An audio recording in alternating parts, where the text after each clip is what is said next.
Here come the Capitals. He's in alone. A shot. And a goal! Bondra gets number 5. Alexander Ovechkin.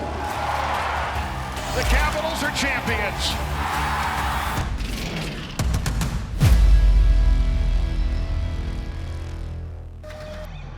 The Islanders had a true dynasty back then.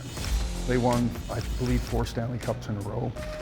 The Islanders were a great playoff rival for the Caps. We'd always run into the Islanders. Good evening, ladies and gentlemen. Pressure-packed stadium. Washington has never won in the playoffs, but believe me, folks, that's going to change. The Capitals always had trouble getting over the hump, and you just thought, okay, this has got to be it. We're going to have to do it in Game 7, right? You got it at home. This is your chance to do it. You can feel the tension in this place. And this game is underway.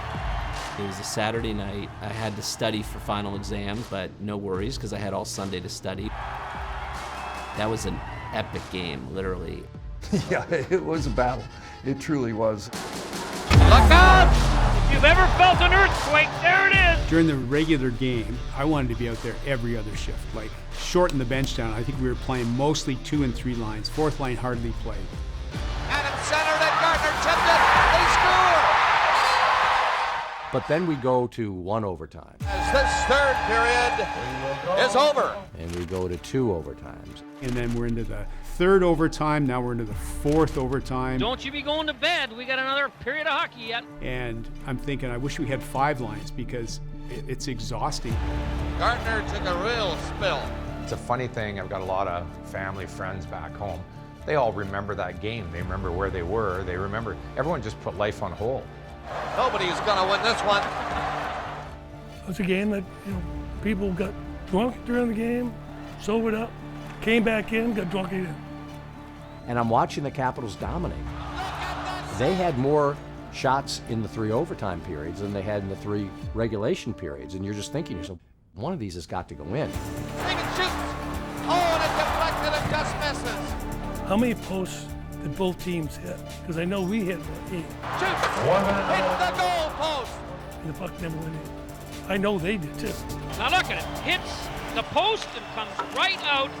But you got to give credit to Kelly Rudy, the New York Islander goaltender at the other end. He and Bob Mason were truly amazing. Johnson in, man in front, Basson. Save! Marvelous play made by Bob Mason. Just a goaltending battle. Both teams just couldn't finish off, so it just kept dragging on and on. Getting stopped by Rudy. I can't believe this goaltending. There were no penalties called. Like, it was just like backyard hockey. I don't think there's a guy out there that hasn't been hit. I lost 19 pounds in that game. I was 199 pounds before the game. I weighed 180 pounds after the game. Boy, you can tell. They're very, very, very tired. I got cut by a skate. They stitched me up in between one of the periods. The stitches didn't hold. So my skate was full of blood. I broke my kneecap in the 3rd overtime of that game Now Adams upended near center. and didn't realize it. I went out the next shift, and when I pushed off, I thought somebody shot me. But you just keep playing. And maybe they're falling all over the place now. We've almost scored like 5 times in overtime. And that's the thing about overtime. Overtime is a coin flip. Looks back, centered. Oh, what a save by Rudy. This is something else.